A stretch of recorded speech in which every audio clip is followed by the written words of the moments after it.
Hello everyone, mayam bukurum jari ngasi diam nokning ba thogdog ama daga loina na ina lafu je lonjar ka doine ado wari si jum lijar ke ina nokning ibu maram je ko ado lafu se ina minam maga lonjar ko ne minam ba hai badi oidaba sijinnaraga lonjar ka doine ko ado moro tek paga mangan ga tora lonjar ani alu yaud bi dani ku mayam ado smai toraga ingda halle ado ga moro tek basina khanto aga thamani wari si jum lijar ke ko ado smai khanto pirani ado ga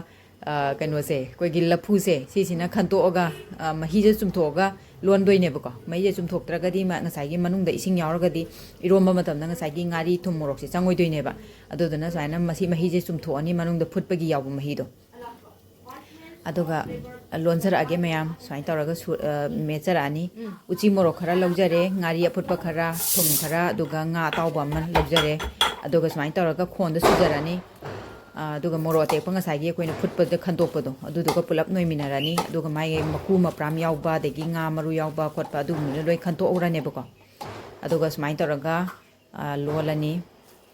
aduga nga se iromba se smaina koi gi moro ka ngari ge ke miet pa se si kan si dane phasana mo noi hoba aduga si gi munna phasana noi ri ge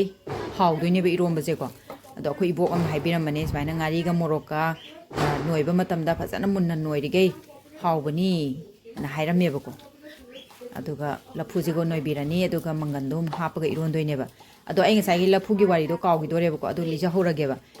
lafu je kano ni da sigi lafu je koi gi yam saning ba ina lafu di sabun ma hawe bako mafam am jaga am da koi gi get me adai tar adu dagi he aga chaga da je ko kai hai doino koi gi ikai boi kainom towe ba dum hek na da bani na adu la hek pa chat pa da ina lai gi koi gi diwali gi lai gi kat pa khut pa tawda tawna na ba la hek pa chat pa du da lafu makhong do yalo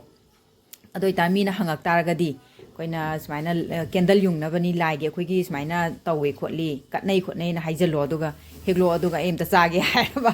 adu duga hekpire ebuko lafu je ai husband na yam ikai kai na he uri pone adu smai tawdana mathen lukoi ai gi sei sida ai gi chakluk tu leijare aduga khoi gi nga marum ngoba si chu upload tawjarakani sinna raw ataw buthong bane si chu upload tawjarake yam hawe si gi raw ataw buthong base iromba si su yam hawe yam nawe lafu se ado mathang upload tawjarake mayam nga marum ngoba su kamaina nga hing chahing namdana kamaina tawgada ge have do mayam support tawbiramo. Thank you for watching my video.